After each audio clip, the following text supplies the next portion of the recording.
तो जैसा कि हमने लास्ट एपिसोड के अंदर देखा था कि जब जियान यूने को अलविदा कह के वापस फॉलिंग स्टार पवेलियन जा रहा था तभी उसको खोजते वहां पे आ जाते हैं अंकल हीक्विंग और वो उसे लेकर आ जाते हैं ड्रैगन आइलैंड, जहां पर उसे पता चलता है कि छोटी जिया ने ड्रैगन ओरिजिन फ्रूट खा लिया, जिस वजह से उसकी एनर्जी ने छोटी जिया को क्रिस्टल के अंदर कैद कर लिया है और अगर उस क्रिस्टल को रिफाइन करना है तो एक हाई क्लास की हेवली फ्लेम की जरूरत पड़ेगी। इसी वजह से थ्रेडेल्डर और हीक्विंग जुकर जियान से मदद मांगने लगते हैं, तो जियान उन दोनों से ये सब करने से मना करता है और कहता है छोटी जिया मेरे लिए जान से भी ज्यादा कीमती है, इस वजह से आप बिल्कुल भी चिंता मत करो। और वहीं पे बाकी के तीनों ड्रैगन क्लैन ने आपस में हाथ मिला लिया था और वो हमला करने के लिए आ रहे थे छोटी जिया के ड्रैगन आइलैंड पर। और यहीं पे थ्रेडेल्डर जियान की बात सुन के काफी ज्यादा खुश हो चुके थे और कहते सच में जियान तुम बहुत अच्छे हो, अगर आज तुम्हारे ग्रेट एंसेस्टर जाओजुआन जिंदा होते और वो तुम्हें देखते तो काफी ज्यादा गर्व फील करते कि उसके ब्लड लाइन में काफी जनरेशन के बाद फिर से एक शेर पैदा हुआ जो कि उन्हीं की टक्कर का। ये सुन के हीक्विन कहते हैं थ्रेडेल्डर आप ये बात गलत कही, जियान जाओजुआन से भी काफी ज्यादा टैलेंटेड है क्योंकि पास्ट में जाओजुआन ने जो भी हासिल किया वो अपनी ब्लड लाइन के दम पे किया था, मगर यहीं पे जियान ने आज जो कुछ भी हासिल किया वो अपने खुद के दम पे किया है और मुझे पूरा विश्वास है एक दिन ये जाओजुआन को भी पछाड़ देगा। ये सुन के थ्रेडेल्डर जूली भी हाँ में नोट करते हैं और फिर जियान की तरफ देखकर कहते हैं जियान तुम्हें अपने क्लैन की कंडीशन के लिए अपने एंसेस्टर जाओजुआन को दोषी नहीं समझना चाहिए, वो तो बस जाओ क्लैन को और भी पावरफुल बनाना चाहते थे, इस वजह से उन्होंने अपना पूरा जोर लगा दिया एक डूडी बनने के लिए और अगर वो उसमें कामयाब हो जाते तो फिर साओ क्लैन की ब्लड लाइन फिर से पावरफुल हो जाती और आज जाओ क्लैन की पावर इतनी होती कि तुम सोच भी नहीं सकते थे, मगर डूडी के अंदर ब्रेक थ्रू करना इतना ज्यादा कठिन होगा कि इसके चक्कर में उन्हें अपनी जान गंवानी पड़ेगी, इसकी जाओजुआन ने उम्मीद नहीं की थी। वहीं पे ये सब सुन के जियान को ज्यादा कुछ समझ में तो नहीं आता है, मगर उसे इतना तो समझ में आ जाता है कि उसके एंसेस्टर जाओजुआन ने अपने क्लैन को रिकवर करने के लिए बहुत मेहनत की थी। तभी थ्रेडेल्डर जूली बात को बदलते हुए कहते हैं जियान तुम अभी के लिए कुछ देर आराम करो, तब तक मैं उनका इंतजाम कर लेता हूँ जिन चीजों की जरूरत पड़ने वाली है और फिर हम तुरंत ही रिफाइन प्रोसेस स्टार्ट कर देंगे। ये सुन के जियान भी हामी भर देता है और फिर ऐसे ही कुछ टाइम बीत जाता है और फिर फाइनली वो दिन आ जाता है, इस वजह से थ्रेडेल्डर जूली जियान को लेने के लिए आ जाते हैं, तो जियान भी उनके साथ उसी होल की तरफ जाने लगता है जहां पर छोटी जिया को रखा गया था, मगर जियान रास्ते में जाते समय सेंस करता है कि ड्रैगन आइलैंड की हलचल काफी ज्यादा बढ़ चुकी है और चारों तरफ बहुत सारे वॉरियर्स खड़े हैं। तभी थ्रेडेल्डर जूली बताते हैं कि वैसे तो हमने इस रिफाइनिंग प्रोसेस को बहुत ही गुप्त रखा है, मगर समय का कोई भरोसा नहीं, इस वजह से हमने अभी के लिए पूरे आइलैंड की सिक्योरिटी को काफी ज्यादा बढ़ा दिया है ताकि इस रिफाइनिंग प्रोसेस के बीच में कोई भी दिक्कत ना हो। ये सुन के जियान भी हमें अपनी गर्दन हिला देता है और थ्रेडेल्डर के पीछे पीछे जाने लगता है, मगर कुछ देर चलने के बाद जियान फील करता है कि आसपास का टेम्परेचर धीरे धीरे करके बढ़ता जा रहा है। इसी वजह से जियान गौर से सामने दिखता है जहां पर उसे एक पड़ा के ऊपर एक पैलेस बना हुआ दिखाई देता है जिसकी बनावट थोड़ी सी वोल्केनो जैसी होती है और इसी वजह से जियान समझ जाता है कि यहाँ का टेम्परेचर क्यों थोड़ा सा ज्यादा है और फिर वो कुछ ही देर में थ्रेडेल्डर के साथ वहीं पे पहुंच जाता है जहां पर छोटी जिया को अभी के लिए रखा गया था, जो कि अभी के लिए क्रिस्टल के भीतर कैद होती है, जिसे देख के जियान दुखी हो जाता है। तभी थ्रेडेल्डर जियान को बताते हैं इस जगह पे बहुत ही ज्यादा फायर एनर्जी है जिससे तुम्हारी हेवली फ्लेम और भी ज्यादा स्ट्रांग हो जाएगी, इसी वजह से बिना छोटी जिया को जलाए अगर क्रिस्टल को रिफाइन करना है तो उसके लिए हेवनली फ्लेम पर अच्छा कंट्रोल होना चाहिए और जैसा कि मैंने तुम्हारे बारे में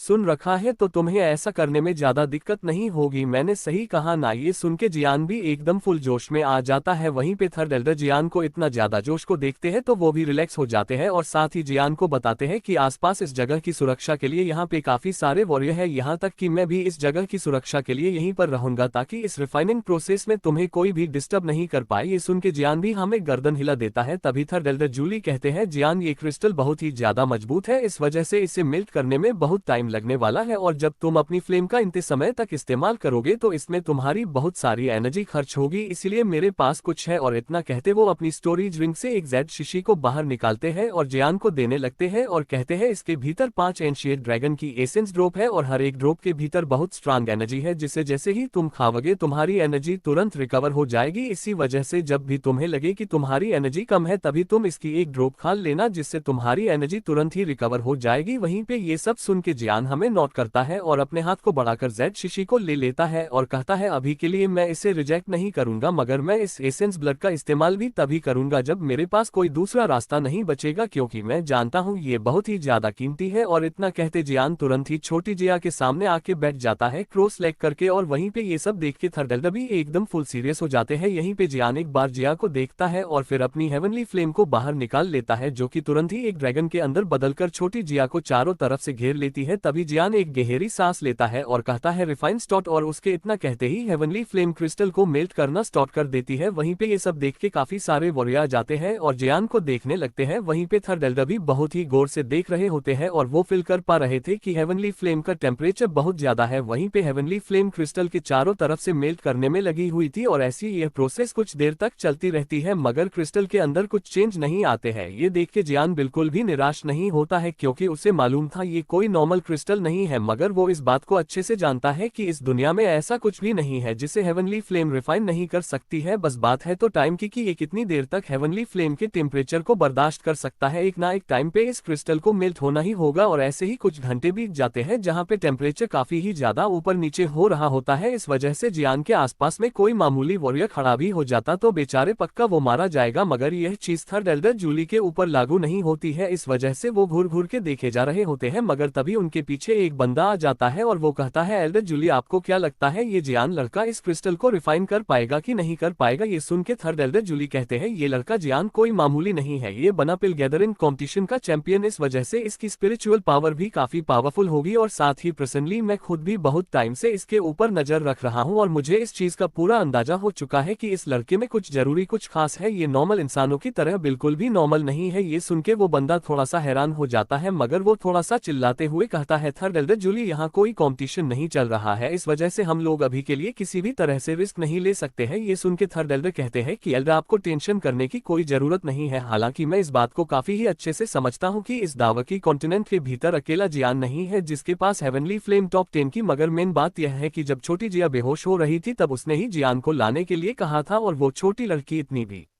ज्यादा बेवकूफ नहीं है, वो इस बात को काफी ही अच्छे से जानती होगी कि जियान इकलौता है जो उसको बचा सकता है। इस वजह से हमें भी अभी के लिए जियान के ऊपर पूरा भरोसा रखना चाहिए। ये सुन के वो बंदा कहता है कि ठीक है, मुझे बस थोड़ी सी छोटी जिया की ज्यादा चिंता है, क्योंकि वो पूरे ड्रैगन ट्राइब में एक ही है जिसके पास एप्रा ब्लड लाइन है और इसी वजह से वो एकमात्र उम्मीद है जो कि चारों ड्रैगन आइलैंडों को फिर से एक साथ कर सकती है। ये सुन के थर्ड एल्डर जूली हमें गर्दन हिला देते हैं और कहते हैं कि अभी के लिए यहाँ पे ना ही फर्स्ट एल्डर है ना ही सेकेंड एल्डर है, इस वजह से हम सभी को और भी ज्यादा सतर्क रहना होगा, क्योंकि जैसे ही ये बात बाकी के तीनों आइलैंड को मालूम पड़ेगी तो वो जरूर हमारे ऊपर हमला करेंगे, क्योंकि वो तीनों ये कभी भी नहीं चाहेंगे कि फिर से ट्रू एम्परर ब्लड लाइन वाला ड्रैगन एम्परर अपीयर हो, क्योंकि वो तीनों भले ही बहुत ज्यादा पावरफुल है मगर वो लोग एक ड्रैगन एम्परर की ब्लड लाइन के प्रेशर को बर्दाश्त नहीं कर सकते हैं। वो सारे के सारे छोटी जिया के सामने घुटनों के बल आ जाएंगे। ये सुन के वो बंदा भी हाँ में अपनी गर्दन हिला देता है और कहता है ठीक है, और फिर अपने सारी पलटन को लेके वहां से चला जाता है। और फिर इसके बाद थर्ड एल्डर जूली जियान को देखते हैं और कहते हैं जियान, सभी की उम्मीदें अभी के लिए तुम्हारे ऊपर है, अगर तुम इसमें फेल हो गए तो सब कुछ खत्म हो जाएगा। और यहीं पे ये बात जियान को भी अच्छे से मालूम थी, इस वजह से जियान तुरंत ही अपनी हैंडसिनों को बदलता है और कहता है फ्लेम इंक्रीज, और इतना कहते ड्रैगन एक जोर की दहाड़ मारता और उसका रंग एकदम से एकदम डार्क कलर में चेंज हो जाता है और टेम्परेचर और ज्यादा बढ़ जाता है, जिसे फिल करके तो एंशिएंट व्हाइट ड्रैगन के वॉरियर भी काफी ज्यादा डर जाते हैं। तभी वो ड्रैगन उस क्रिस्टल के ऊपर अपनी फायर से अटैक करने लगता है और वो ऐसे 1-2 घंटे तक हमला करता रहता है और फिर 1-2 घंटे बाद हमें देखने को मिलता है उस क्रिस्टल में से एक लिक्विड टपकता हुआ, जिसे देखकर वहां पे खड़े हुए सभी एंशिएंट व्हाइट ड्रैगन के वॉरियर खुशी के मारे नाच उठते हैं और कहते हैं कि आखिर फाइनली ये मेल्ट होना स्टार्ट हो गया। और जो थर्ड एल्डर जूली टेंशन में होते हैं वो भी काफी रिलैक्स हो जाते हैं, हालांकि वो ये बात जानते थे कि इस क्रिस्टल को रिफाइन करने में जियान को काफी समय लगने वाला है, मगर अब उन्हें एक उम्मीद भी मिल चुकी है। इस वजह से उन्हें इतना तो भरोसा हो चुका है आज नहीं तो कल यह मेल्ट हो ही जाएगा। और यहीं पे ऐसे टाइम बीतता रहता है और कुछ दिन बीत जाते हैं और इन कुछ दिनों के बीच में जियान कंटिन्यू रिफाइन करता रहता, उसने एक पल का भी ब्रेक नहीं लिया था और इसी वजह से उसकी एनर्जी पूरी तरीके से खर्च हो चुकी थी। मगर फिर भी जियान ने अपनी एनर्जी रिकवर करने के लिए एसेंस ब्लड का इस्तेमाल नहीं किया था, बल्कि उसने अपने फ्लेम मंत्रा से आसपास की नेचुरल एनर्जी को अब्सॉर्ब कर लिया था, मगर यह एनर्जी भी उसके लिए काफी नहीं होती। इस वजह से उसने बहुत सारी एनर्जी रिकवर पिलों को भी खाया था और ऐसी अपनी एनर्जी को रिकवर करता रहता है। और यह सब देख के वहां पे खड़े हुए सभी के सभी वॉरियर काफी ज्यादा हैरान हो जाते हैं और ऐसी ही ये रिफाइनिंग प्रोसेस 10 दिन तक चलती रहती है और इन 10 दिनों में जियान की हालत काफी ज्यादा खराब हो चुकी थी, अब उसे और भी ज्यादा कंट्रोल नहीं हो रहा होता है। इस वजह से जियान उसी ड्रैगन एसेंस ब्लड की जेड शीशी को निकालता है और उसके अंदर की एक ड्रॉप को खा लेता है और वो ड्रॉप जैसे ही जियान के गले के नीचे जाती है तभी जियान की बॉडी के भीतर एनर्जी का एक ब्लास्ट होता है और जियान के चारों तरफ एक गोल्डन एनर्जी फैल जाती है और उसका एक ही क्रिस्टल और वेन्स पूरी तरीके से खाली हो चुकी होती है। वो तुरंत ही पूरी तरीके से एनर्जी से भर जाती है और ये सभी चीजें जान के जियान फुल जोश में आ जाता है और कहता है क्या ही कमाल की चीज है, और आज मुझे समझ आया एंशिएंट वॉइड ड्रैगन को सबसे पावरफुल मैजिकल बीस्ट क्यों कहा जाता है, क्योंकि इनके ब्लड में ही इतनी खतरनाक पावर है, तो ये खुद कितने खतरनाक होंगे। और अब जैसा कि जियान की बॉडी पूरी तरीके से एनर्जी से भर चुकी है, इस वजह से उसका जोश भी एकदम बुलंद हो जाता है और कहता है चलो शुरू करते हैं, और फिर बहुत ही स्पीड से अपनी हेवनली फ्लेम के ड्रैगन को मूव कराने लगता है, जिस वजह से कुछ ही देर में छोटी जिया के आसपास का